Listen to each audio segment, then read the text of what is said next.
This is chapter 4 on Adler. Um, Adler's a father of individual psychology. Uh, he split from Freud, so he moved from within the psyche to an interpersonal model. Um, Adler's theories is gaining um, recognition now. You go in and out of theories. He's hot right now. But one of the reasons why is a lot of different theories um, a lot of different theories borrowed stuff from Adler, so he's given a lot of credit nowadays. For instance, obviously he had the Freudian background. He split because of the Oedipal and electric complexes. He believed that personality was a whole. You couldn't break it down into parts, which is, Gestalt therapy. He believed in the uniqueness of the person. He was very optimistic. So that was some humanism.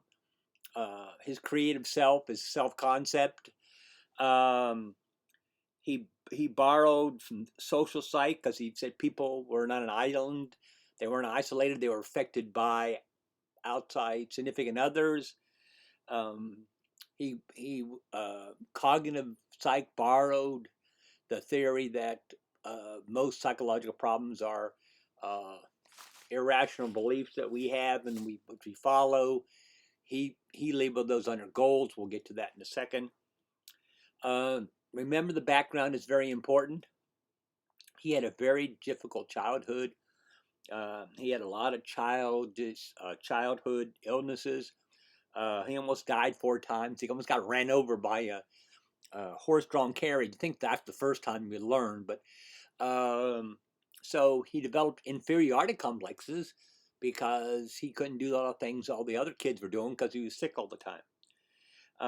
His brother died in bed with him, and obviously that would be a major psychological thing.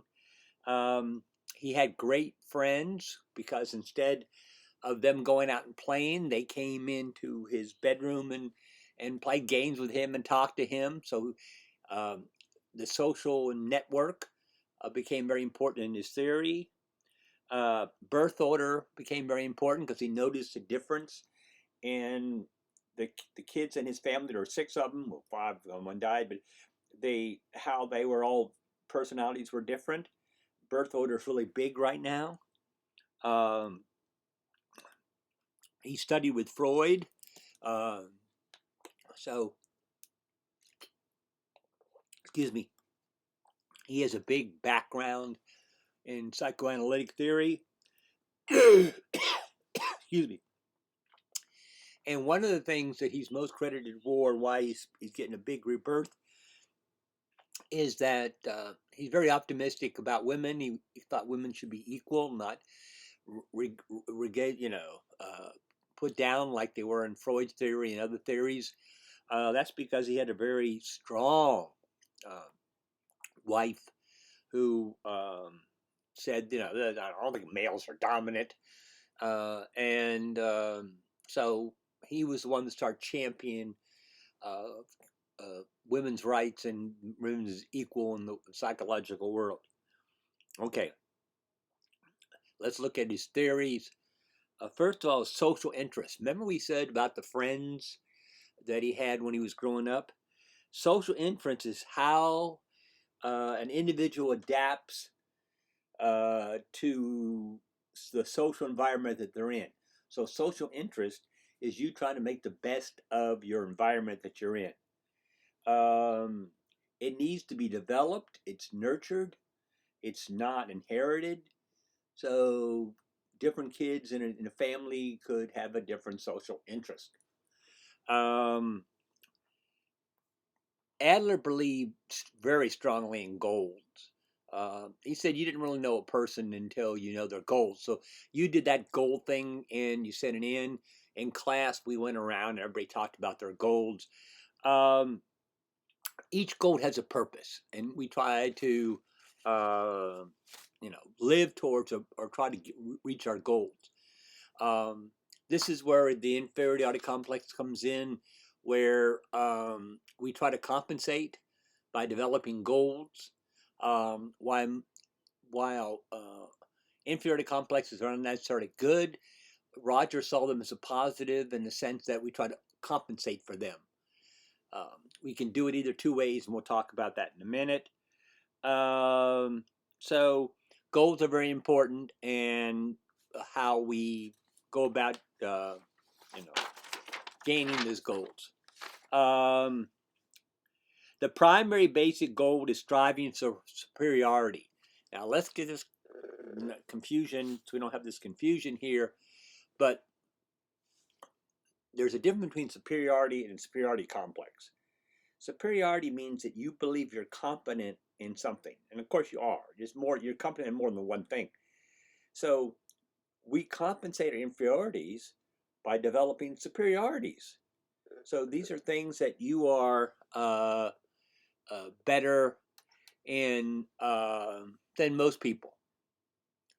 Now, superiority complex is when you overcompensate for inferiority complexes, and in superiority complexes, you put people down.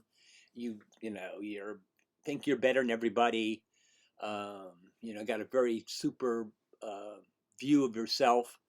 So that's the difference. So you strive for superiority, a sense of power and control of your own environment, which means you're competent and effective within what you're striving to do. You master the environment in something. You know, you're better than you were before.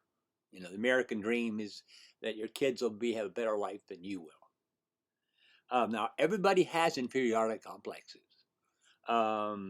basically due to childhood events or things in your childhood that when you compare the social interests you wish you had, or you don't feel competent in, or I'm not a good test taker, or things like that. And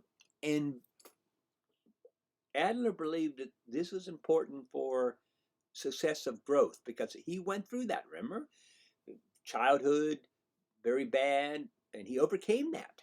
And so, he thought that was very important.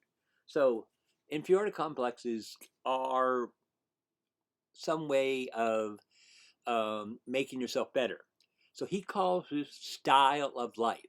Style of life is how you handle or compensate inferiority complexes. Your style of life is the goals you're trying to reach, how you try to compensate for the inferiority complexes that we all have. Um, then he got into birth order. Birth order went out of fashion, but now it's back in. Obviously, there's a lot of effects of birth order, um, and the book talks about that, and we went over stuff in class, and there's some inventories that we took in class that talk about birth order. The problem with birth order is that they're basically based on a 3-year pattern, 3 years between each kid. So if you have a brother who's 10 years older than you may be second born, but you might had the same characteristics of firstborn because there's such a wide variety of space. So there's all kinds of things. The birth order is kind of really big right now. Then we talked about Adler's creative self, which he considered the climax of his theory. The creative self is actually, in modern terms, it is your self-concept, or a rational or more aware ego, if you want to go back to Freud. He says we're conscious of our behaviors, not like Freud with the unconscious. And we're not buried in our unconscious. We are aware of things that we want, things that we are not good at, things of that nature, and we have control of our behavior. That's why humanists borrow a lot from him. He was very optimistic about humans. I don't know why. If he were alive now, he probably wouldn't be. But the fact is that he thought we could work for a better existence. In his psychotherapy, um, he believed in the cognitive view, like REBT now, that our our problems are based on irrational beliefs, especially irrational goals. I'm going to be rich, get married, and be happy all the time, all that kind of stuff that doesn't really exist. That's why they had the term functional finalism. Is those goals that cannot be defined or tested, and affects our lives, but we can't reach. I want to be happy every day. You can't be happy every day. How do you define happiness? So that would be, an example. So that is basically his theory in a nutshell. Let me look over and make sure I got everything that we talked about.